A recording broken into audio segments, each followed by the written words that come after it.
नमस्कार दोस्तों, मेरा नाम है शशिकांत पंडित और आपका स्वागत है मूनस्टोन क्लासेस में। तो इस वीडियो में हम लोग स्टार्ट करने वाले हैं क्लास 9 की साइंस की chapter number 5, that is the fundamental unit of life. और ये बायोलॉजी की फर्स्ट चैप्टर है क्लास 9 के लिए।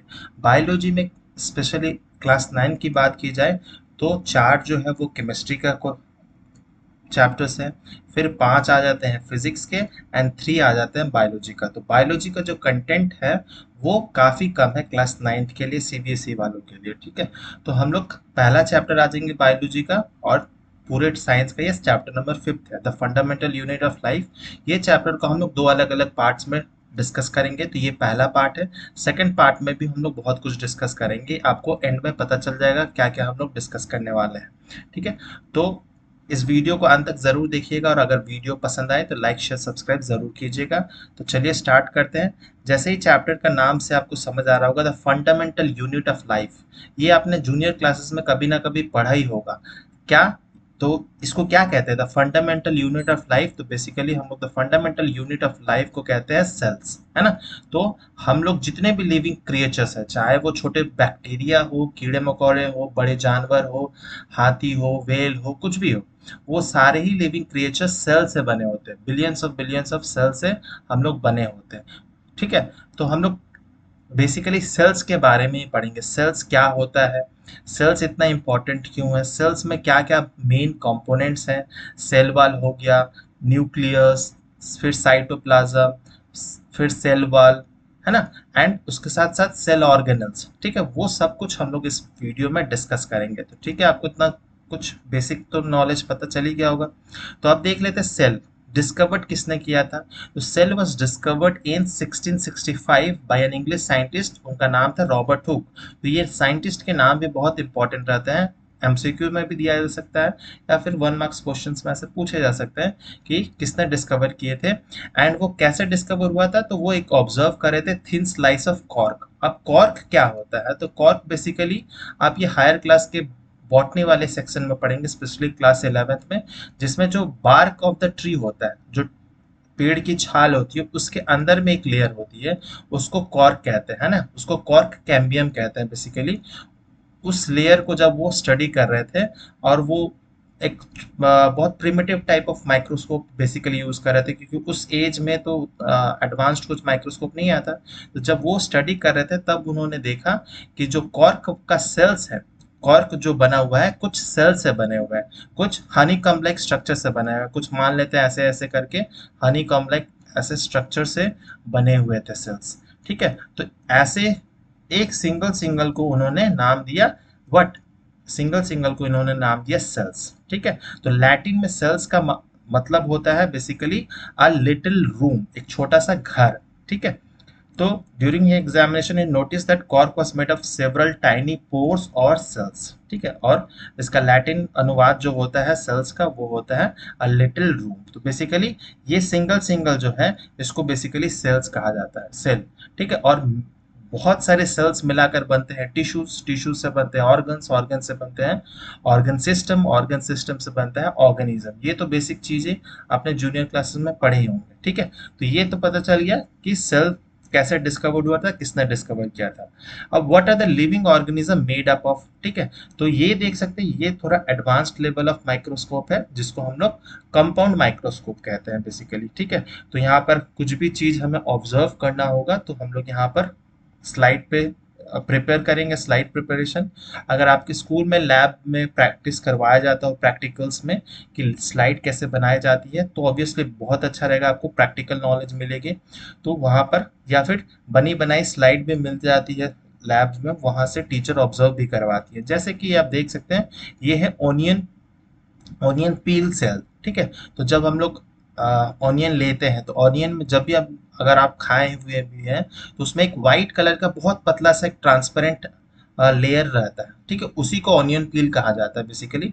वही छोटा सा पार्ट को काट करके, मान लेते हैं ये कवर स्लाइड, ये स्लाइड है। ठीक है, और एक छोटा सा पार्ट काट करके उस पर रखा जाता है स्लाइड पे, और उस पे एक स्टेन डाला जाता है, सैफरनिन स्टेन डाला जाता है, और स्टेन के ऊपर में कवर स्लिप लगाया जाता है। फिर उसको माइक्रोस्कोप के अंदर में देखा जाता है।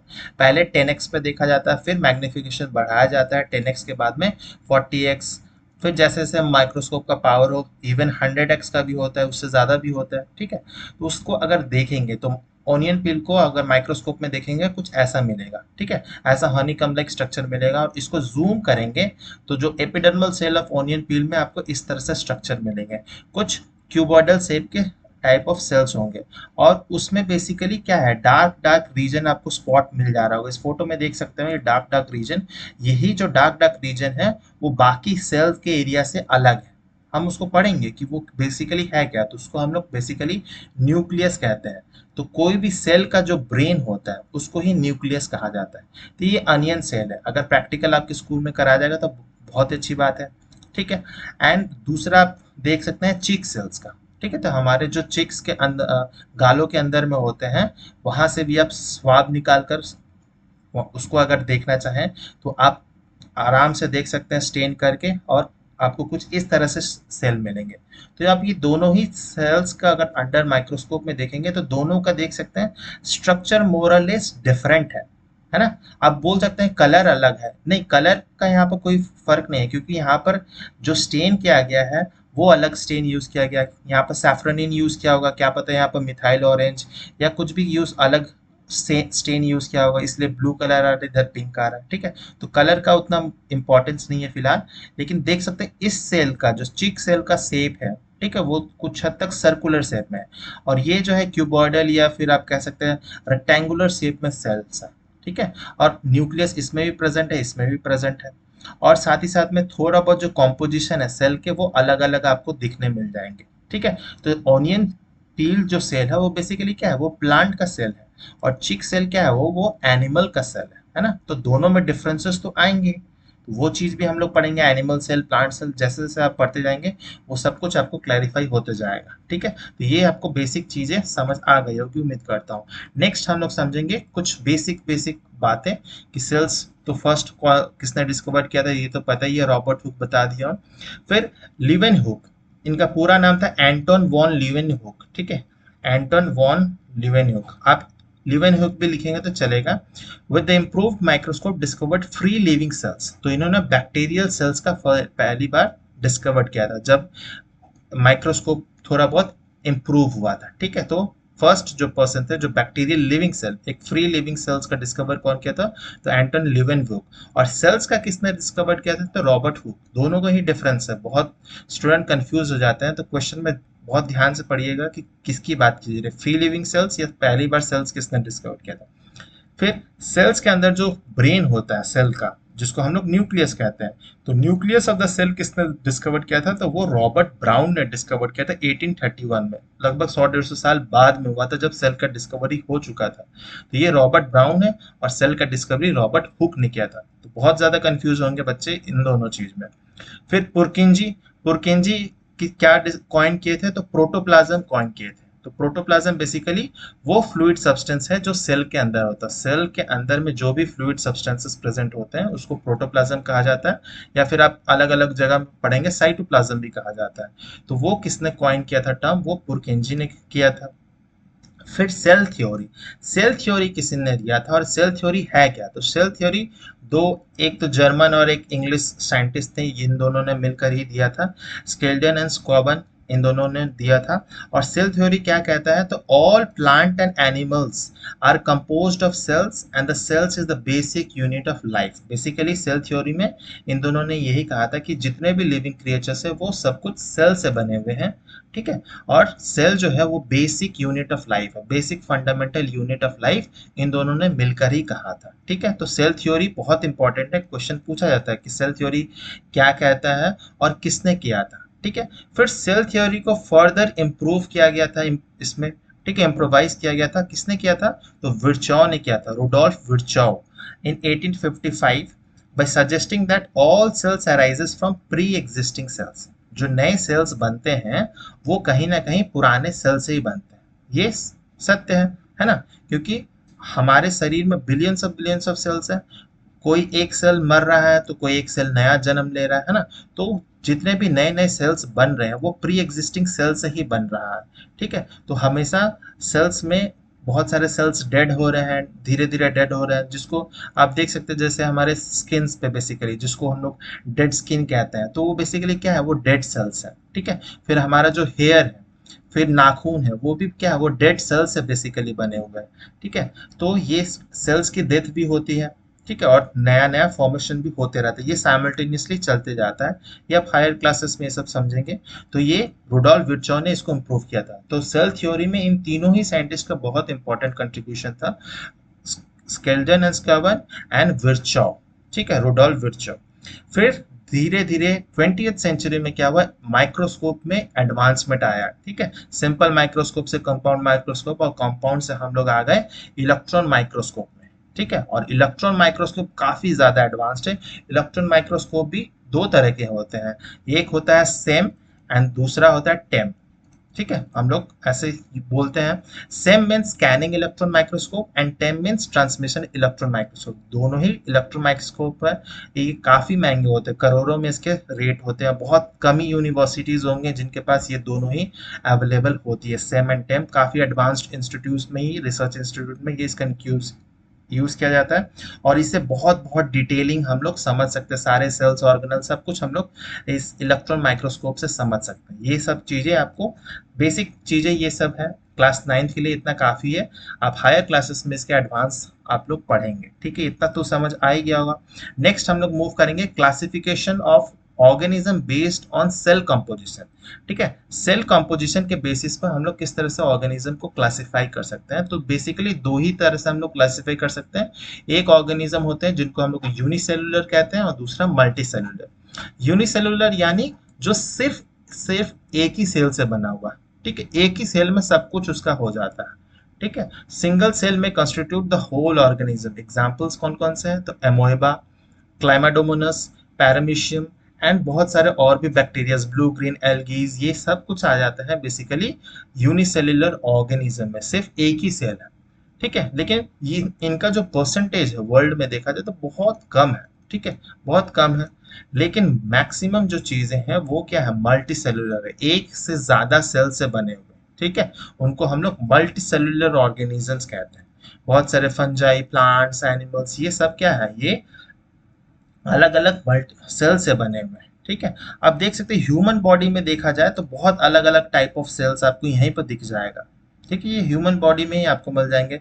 स्मूथ मसल सेल्स मिल जाएंगे, ब्लड सेल्स मिल जाएंगे। ब्लड सेल्स में भी आप लोग अलग अलग पढ़ते होंगे, WBC, RBC, प्लेटलेट्स, है ना। ये सबका अलग अलग शेप भी है। ठीक है, और ये है नर्व सेल जिसको न्यूरॉन्स कहते हैं, इसका भी बहुत अलग शेप है। और न्यूरॉन्स जो होते हैं वो सबसे लंबे सेल होते हैं। Longest cell in the our human body अगर पूछा जाए तो वो न्यूरॉन्स या नर्व सेल्स होते हैं बेसिकली। फिर ये ओवम है, ठीक है, जो फीमेल गैमेट कहते हैं हम लोग। ये स्पर्म है जो मेल गैमेट कहते हैं। फिर बोन सेल्स है, ठीक है। फिर ये फैट सेल्स है, एडिपोज टिश्यूज। ये सब भी क्या है, एनिमल टिश्यूज जब हम लोग पढ़ेंगे चैप्टर उसमें हम लोग पढ़ेंगे टिश्यूज वाले में। तो ये देख सकते हैं सबका सेल्स जो है, सब सेल्स अलग अलग है। और इसका अलग अलग शेप होने का कारण क्यों है, तो इसलिए है क्योंकि सबका फंक्शंस अलग अलग है, हर सेल्स का फंक्शन अलग है। जैसे नर्व सेल्स का क्या है, नर्व इम्पल्सेस को ट्रांसमिट करना। ठीक है, fat cells obviously fat deposition में हेल्प करना। ओवम और एक जो है इसको जर्म सेल्स कहा जाता है बेसिकली, ये रिप्रोडक्शन प्रोसेस में हेल्प करता है। ठीक है, तो और ये बाकी जो है ये सोमैटिक सेल्स में आ जाएंगे जो रिप्रोडक्शन से कोई लेना देना नहीं है। ठीक है, तो जर्म सेल्स, ये सोमैटिक सेल्स, ये सब आप हायर क्लासेस में पढ़ेंगे, तो बेसिक बेसिक चीजें पता होना चाहिए। जर्म सेल्स बेसिकली रिप्रोडक्शन में हेल्प करते हैं, बाकी जो होते हैं वो सोमैटिक सेल्स होते हैं। ठीक है, तो ये सबका सेल्स का स्ट्रक्चर अलग है, कॉम्पोजिशन अलग है, ऑब्वियसली फंक्शंस अलग होंगे ही।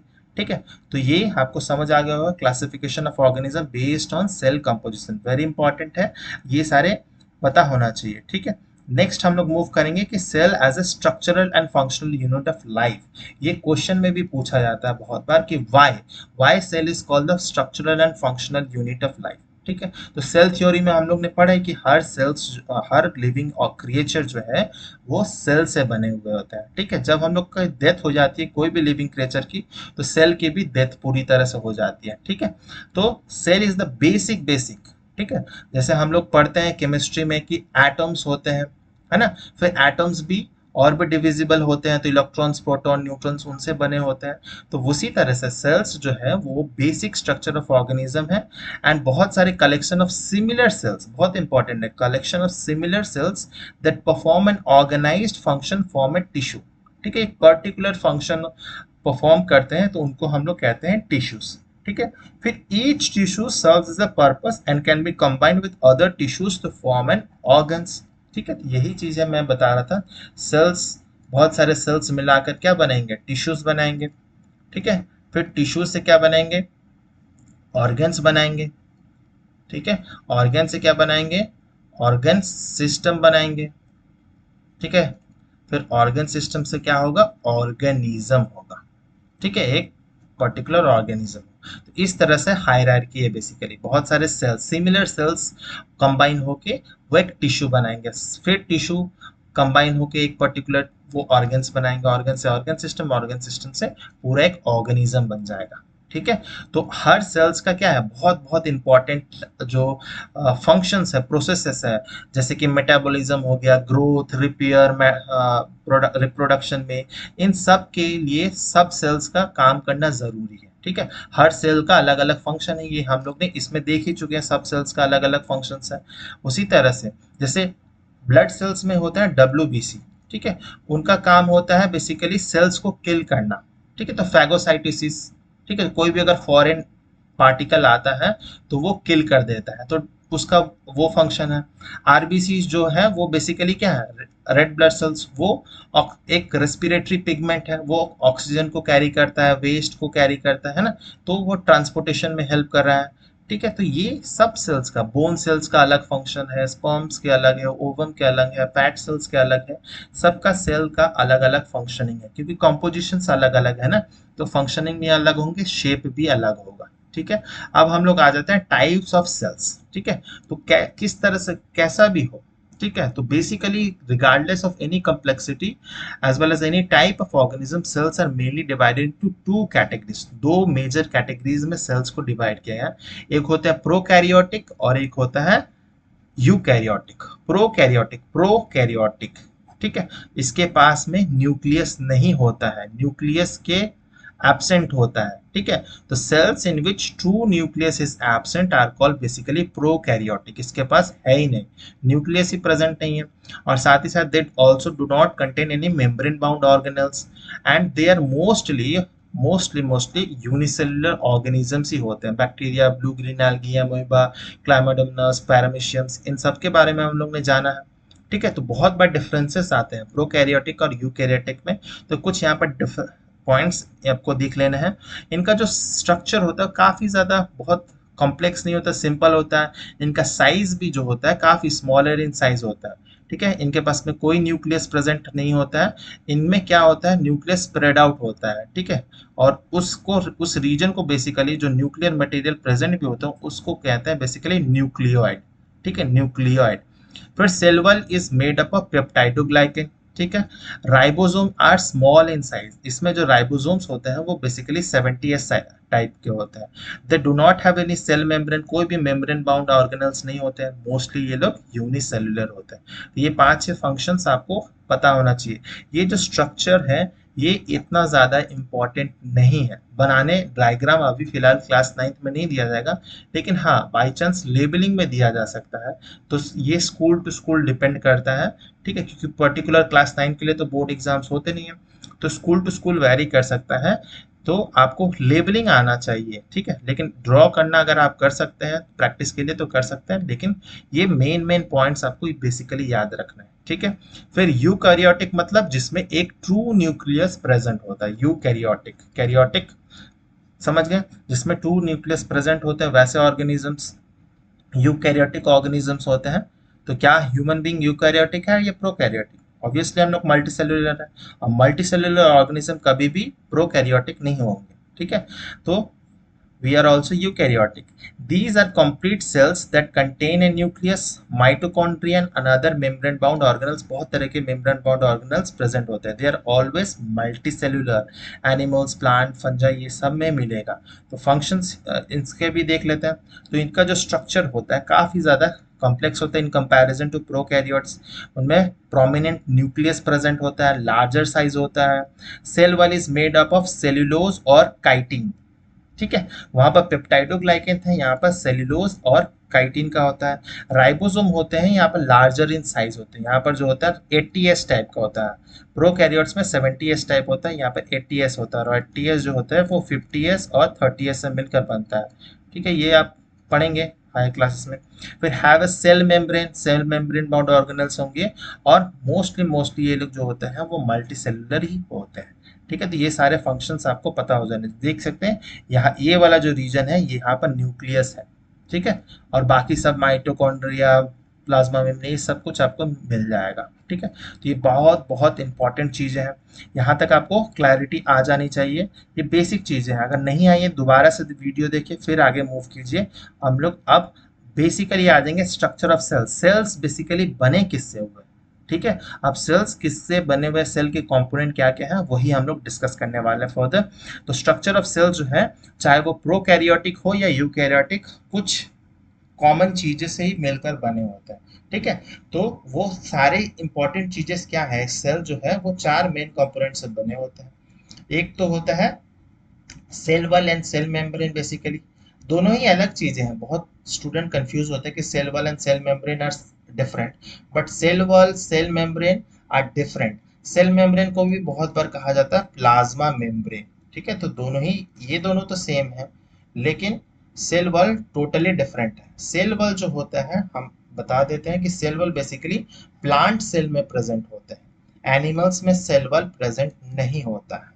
तो आपको ये डिफरेंस भी आ सकता है एनिमल सेल और प्लांट सेल के बारे में. ये हम सेकंड पार्ट वाले वीडियो में डिस्कस कर लेंगे. ठीक है, तो और साथ ही साथ जो टिश्यू वाला चैप्टर होगा उसमें भी डिस्कस करेंगे. ठीक है, तो सेल वॉल जो होता है प्लांट सेल में होता है, वो एनिमल सेल में एब्सेंट होता है. ये तो हो गया. फिर सेकेंड जो इंपॉर्टेंट चीज है वो है न्यूक्लियस.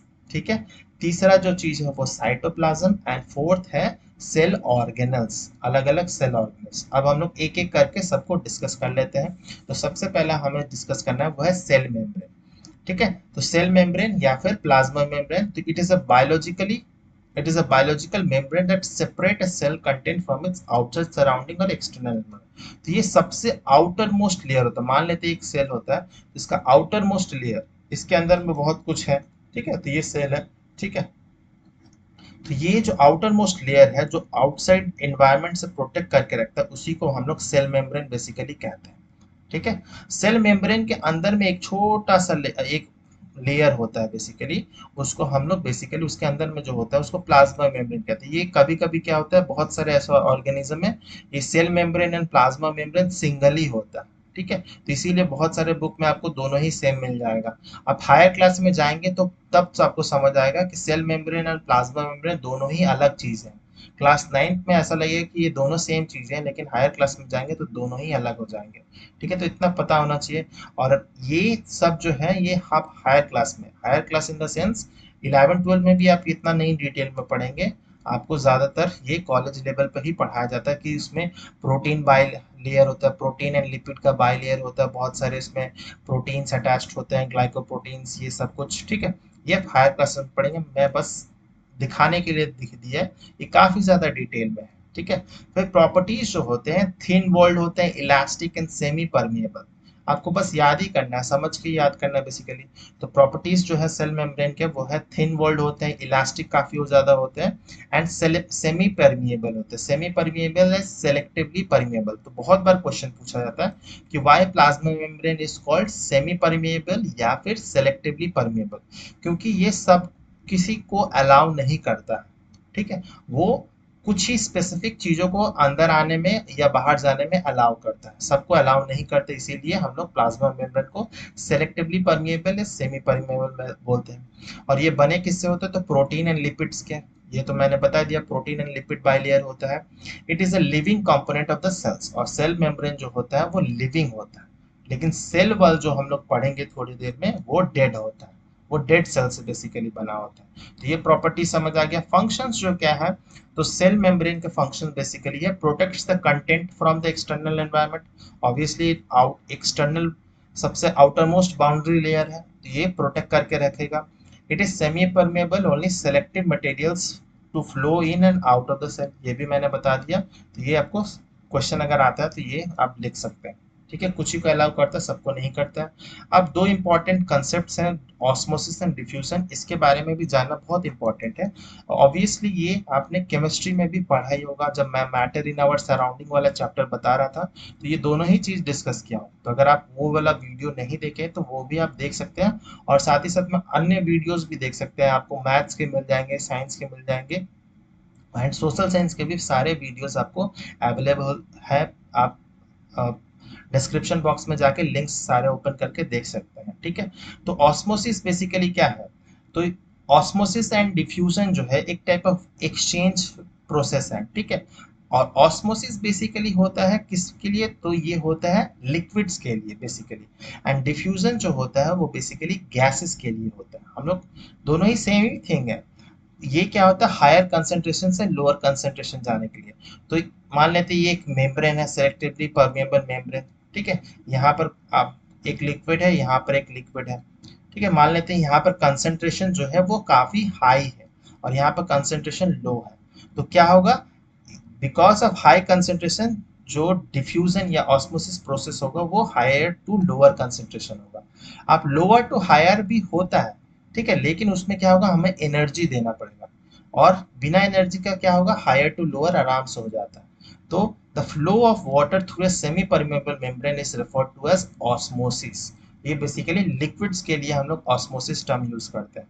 ठीक है, और वही चीज है कि because the membrane does not allow all molecules to pass through it, osmosis is selective process। ठीक है, ठीक है, typically water is the sole free flowing molecule across this barrier। और पानी ऐसा ही एक इकलौता चीज है जो आराम से वो विदाउट एनी बैरियर जा सकता है। ठीक है, फिर डिफ्यूजन जो होता है वो transfer of any material from one concentration to another, और ये बेसिकली गैसेस के लिए होता है। ठीक है, गैसेस पार्टिकल्स के लिए ज्यादा होता है डिफ्यूजन। सॉलिड लिक्विड गैसेस में भी होता है, लेकिन लिक्विड में सबसे ज्यादा होता है, और सबसे ज्यादा, सॉरी, लिक्विड में नहीं, गैसेस में सबसे ज्यादा तेज होता है। और ये तेज क्यों होता है, तो बिकॉज जो गैस के पार्टिकल्स होते हैं वो काफी ज्यादा एनर्जेटिक होते हैं। क्यों होते हैं, क्योंकि उसमें हाई एनर्जी काइनेटिक एनर्जी होता है। ये मैंने मैटर इन आवर सराउंडिंग में बताया था कि जैसे हम लोग अगरबत्ती जलाते हैं, ठीक है, अगरबत्ती से जो उसमें से फ्लेम्स जो निकलती है, धुआं जो निकलता है बेसिकली, वो आराम से आसपास के जो एटमॉस्फेयर है, हवा है, उसमें जाके घुल जाता है, पता ही नहीं चलता कहाँ गया थोड़ी देर में, है ना। तो देख सकते क्यों, क्योंकि उसमें गैसेस के पास में हाई काइनेटिक एनर्जी, और हाई काइनेटिक एनर्जी इसलिए क्योंकि जो गैस के पार्टिकल्स होते हैं वो काफी दूर दूर होते हैं, उसके फोर्स ऑफ अट्रैक्शन काफी दूर होता है, तो उसमें रैंडमनेस होता है, कोई इधर गया कोई उधर गया, आराम से डिफ्यूजन बहुत आसान से हो जाता है। तो सबसे तेज जो डिफ्यूजन होता है वो बेसिकली गैसेस में होता है, सॉलिड में सबसे सबसे कम होता है। ठीक है, तो ये बेसिकली आपको पता चल गया होगा, diffusion is the flow of gases into and out of the cell. ठीक है, तो ये बेसिकली ऑस्मोसिस सेलेक्टिवली होता है, ये हायर टू लो कंसंट्रेशन में होता है, और बेसिकली ये लिक्विड्स के लिए होता है, और डिफ्यूजन जो होता है वो गैसेस के लिए होता है। गैसेस में क्यों ज्यादा होता है ये भी आपको समझ आ गया होगा। आप देख सकते हैं किस तरह से ये जो एक्सचेंज होता है वो किस तरह से होता है, कौन कौन से टाइप्स में होता है। तो बेसिकली तीन टाइप्स के होते हैं, isotonic, hypotonic and hypertonic solutions. ठीक है, काफी इंपॉर्टेंट है, इससे क्वेश्चंस हमेशा ही आता है, वेरी वेरी वेरी इंपॉर्टेंट है ये वाला पार्ट। ठीक है, इसको तो अच्छे से समझ जाइए। सबसे बेसिक जो है वो है आइसोटोनिक सॉल्यूशन। ठीक है, आइसो मीन्स क्या होता है, आइसो मीन्स सेम। ठीक है, सेम कंसंट्रेशन, सेल के अंदर और सेल का जो सराउंडिंग है उसमें कंसंट्रेशन जो है सॉल्यूशन का वो सेम है। तब इस केस में क्या होगा, concentration of the solute and the pH दोनों में सेम है, साइटोप्लाज्म में भी, साइटोप्लाज्म के अंदर भी और साइटोप्लाज्म के बाहर में भी। देख सकते हैं रेड ब्लड सेल्स और प्लांट सेल्स में कंपेयर किया गया है। उस केस में क्या होता है, तो कुछ नहीं होगा। ठीक है, क्योंकि दोनों तरफ कंसंट्रेशन सेम है। ठीक है, तो इस आइसोटोनिक सॉल्यूशन में बेसिकली कुछ नहीं होने वाला है, दोनों तरफ कंसंट्रेशन सेम है। लेकिन हाइपोटोनिक सॉल्यूशन में क्या होता है, बेसिकली हाइपोटोनिक सॉल्यूशन में क्या होता है, जो साइटोप्लाज्म का कंसंट्रेशन है वो काफ़ी कम होता है। ठीक है, साइटोप्लाज्म में कंसंट्रेशन कम होता है और जो सराउंडिंग होता है वो काफ़ी, उसका कंसंट्रेशन काफ़ी होता है। तो ऑब्वियसली देख सकते हैं हायर कंसंट्रेशन से लोअर में जाएगा, है ना, हायर से लोअर में जाएगा। इसी कारण से क्या होता है, ये सारे जो सेल्स होते हैं वो काफ़ी ज़्यादा स्वेलअप हो जाते हैं, वो फूल जाते हैं। तो देख सकते हैं ये सेल्स जो हैं वो फूल गए हैं क्योंकि हाइपोटोनिक सॉल्यूशन में रखा गया है, मतलब आउटसाइड सेल का जो आउटसाइड कंसंट्रेशन है वो काफ़ी ज़्यादा है। तो ऑब्वियसली हाई कंसंट्रेशन से लो कंसंट्रेशन में जाएगा। ठीक है, तो ये आपको समझ आ चुका होगा। And the cell to rupture due to an excess water entering the cell, और एक टाइम तक तो ये फूलेंगे, लेकिन बहुत ज़्यादा कंसंट्रेशन अंदर में बढ़ जाएगा तो वो ऑटोमेटिकली फट जाएंगे, स्वेल अप होकर वो फट जाएंगे। तो ये हो गया हाइपोटोनिक। और तीसरा जो है वो है हाइपरटोनिक, ये जस्ट उल्टा होता है हाइपोटोनिक के। इसमें क्या होता है, तो सेल के अंदर में जो कंसंट्रेशन होता है साइटोप्लाज्म को वो काफी ज्यादा होता है, हाई कंसंट्रेशन होता है, और एक्सटर्नली या जो सराउंडिंग होता है उसमें कंसंट्रेशन काफी कम होता है। तो इसलिए क्या होता है, हाई कंसंट्रेशन से लो जाएगा तो वो बाहर, अंदर से बाहर चला जाएगा। उस केस में क्या हो रहा था, बाहर से अंदर जा रहा था, इसमें हो रहा था अंदर से बाहर जा रहा है। इसीलिए इस में क्या होता है, हाइपोटोनिक सॉल्यूशन में जो सेल्स होते हैं वो श्रिंक हो जाता है। ठीक है, वो सेल्स श्रिंक हो जाता है। जैसे कि आप मान लीजिए जो किशमिश होता है, किशमिश क्या होता है, वो श्रिंक हुआ होता है, सूखा हुआ होता है। जब हम लोग उसको किसी चीज में डाल देते हैं, पानी में या आप खीर बनाते हैं तब डाल देते हैं, तो वो काफी ज्यादा फूल जाता है, स्पॉन्जी हो जाता है। और बहुत ज्यादा उसमें पानी आ जाएगा तो वो फट भी जाएगा इवन, है ना। तो वही चीज होता है। तो जो किशमिश होता है सूखा हुआ वो हो गया हाइपोटोनिक, जो फूला हुआ है वो हाइपोटोनिक हो गया। वैसे भी कर सकता है। तो देख सकते हैं ये श्रिंक हो जाता है हाइपोटोनिक सॉल्यूशन में, और यहाँ पर स्वेल अप फूल जाता है। तो ये दोनों से ही क्वेश्चंस आने का बहुत चांस रहता है। आइसोटोनिक में तो सच कुछ होता नहीं है क्योंकि कंसंट्रेशन दोनों में सेम है। तो ये काफी इंपॉर्टेंट है। हाइपोटोनिक एंड हाइपोटोनिक कभी कभी डिफरेंसेस भी दिया जा सकता है, या फिर इससे भी क्वेश्चन फ्रेम किया जा सकता है। हम लोग एक वीडियो ऐसा लाएंगे जिसमें हम लोग इस चैप्टर के क्वेश्चन आंसर्स पे डिस्कस करेंगे, तो उस वीडियो को भी बहुत देखिए, अच्छे से देखिएगा। ठीक है, तो इतना तो समझ आ ही गया होगा। अब हम लोग दूसरे, प्लाज्मा मेम्ब्रेन तो पढ़ चुके हैं, सेल वॉल, सेल मेम्ब्रेन पढ़ चुके हैं। अब हम लोग को पढ़ना है सेल वॉल। तो ये मैं बार बार बोल रहा हूँ कि ये प्लांट सेल में ही प्रेजेंट होता है, only present in plant cell, not present in animal cell. ये बहुत बेसिक चीज है। And it is a structural layer just outside the plasma membrane. तो ये प्लाज्मा मेम्ब्रेन के भी बाहर होता है। ठीक है, तो प्रॉपर्टीज क्या है, flexible, tough and rigid in some cells. ठीक है, तो ये मोरलेस टफी होता है, रिजिड होता है। ठीक है, इसीलिए प्लांट सेल का एक पर्टिकुलर शेप होता है, हार्ड होता है ना। वो उसी कारण सेल वॉल के लिए होता है। ठीक है, फिर non living and freely permeable. तो ये नॉन लिविंग होते हैं, ये डेड सेल से बेसिकली सेल वॉल बने होते हैं, made up of cellulose and also hemi cellulose pectin से भी बने होते हैं। जरूरी नहीं है कि सेल्यूलोज ही हो, हेमी सेल्यूलोज भी हो सकता है, हेमी सेल्यूलोज भी होगा, फिर पेक्टिन भी होगा। तो इस फोटो में देख सकते हैं कि ये प्लाज्मा मेम्ब्रेन का लेयर है, उसके बाहर में है सेल वॉल का लेयर। तो ये हेमिसेलुलोज पेक्टिन का भी बना होता है, बेसिकली डेड होता है। ठीक है, फंक्शंस क्या है, तो protect the cell membrane, obviously cell membrane को प्रोटेक्ट करता है क्योंकि ये सबसे आउटर मोस्ट लेयर होता है। It is majorly responsible maintaining the shape and size of the cell, है ना। तो मैं जो बता रहा था कि प्लांट सेल का शेप एंड साइज मेंटेन करने में हेल्प करता है।